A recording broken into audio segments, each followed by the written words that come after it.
before. And I put together kind of a working title and the scripture, and I go through and make some quick notes. Think of any illustrations that I might have of it, and usually by the time I get here on the Sunday morning that I'm going to preach it, much of that is gone.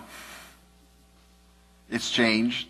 In fact, I dare say that from the time that I leave my office and come out here, much of it sometimes changes.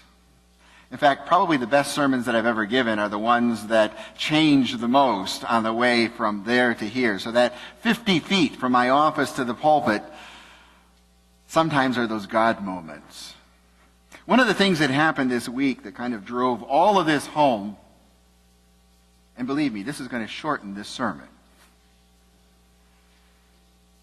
We had a tree cut down this past week in front of our house. We had a 25-foot blue spruce. Beautiful blue spruce. The only problem was it was right up against the house, and every wind, every storm blew it against the bedroom windows to the point where sometimes we thought they were going to break. And every year we would trim it away, and every year it would come back. And then we'd trim it some more, and then it would come back. And then in the fall, we'd watch all of the needles that came off it go into the gutters. And so every fall I'd end up getting up and taking all of those out of the gutters, and then we'd do the whole thing over the next year. Finally, we had the courage, we cut it down, and underneath there was a kind of ivy. I think it's Irish ivy, I think. Seems to do very well under pine trees. Not a lot does well under spruce and pine. This one seemed to do very well. Unfortunately, it wasn't anywhere that we wanted it to be. So when the tree came out, it left this great big gaping hole where it used to be.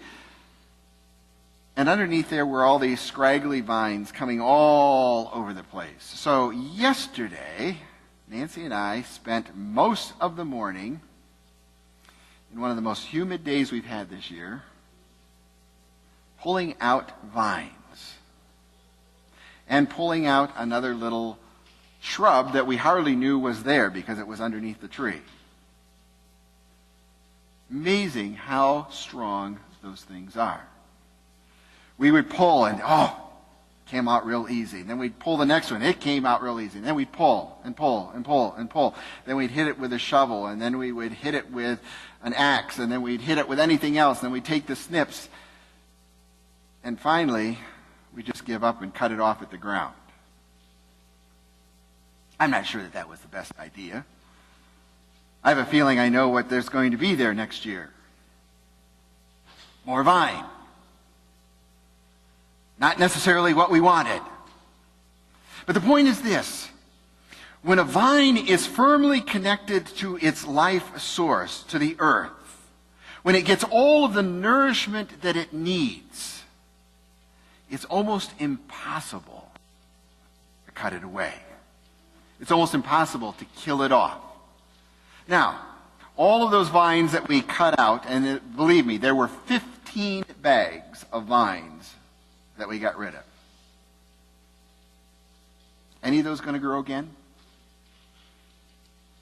Not one of them.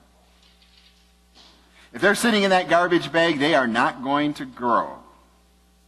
They are not going to come back to life. Now, the ones that we didn't pull out of the earth, they might come back to life.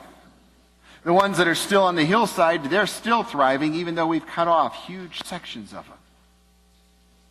But the ones that are in the garbage bags, they are just not going to come back to life. Now, the point that Jesus was making with his disciples was this. He's preparing them for the time when he is going to be physically leaving them. We're getting to the end of John.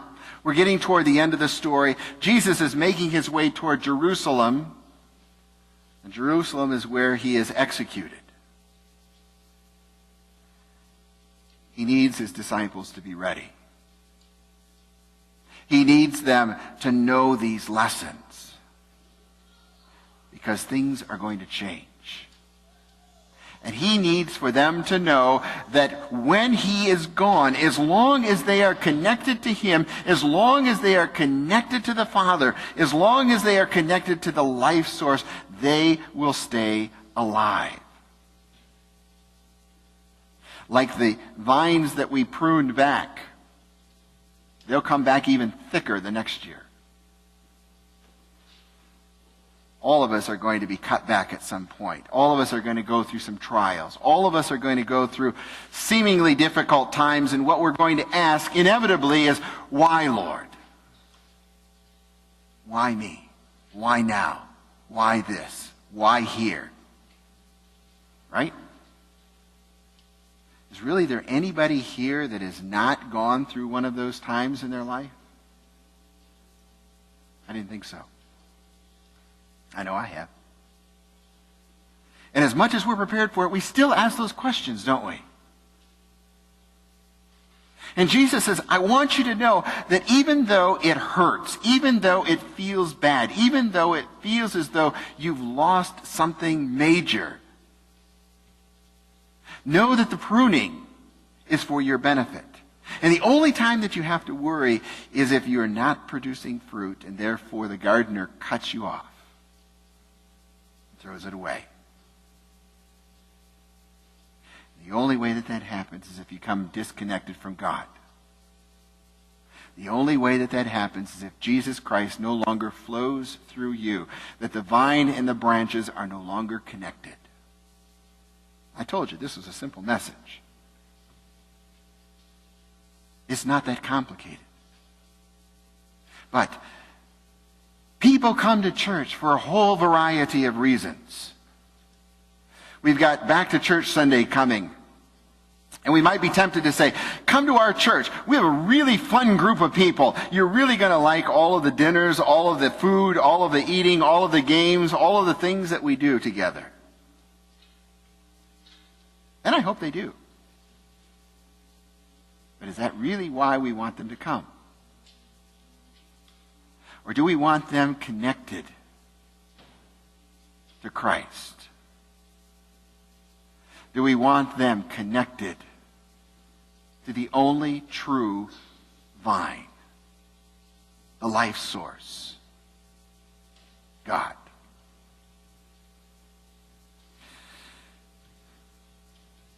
Trust me, when you're a pastor, you hear all kinds of excuses as to why people don't come to church.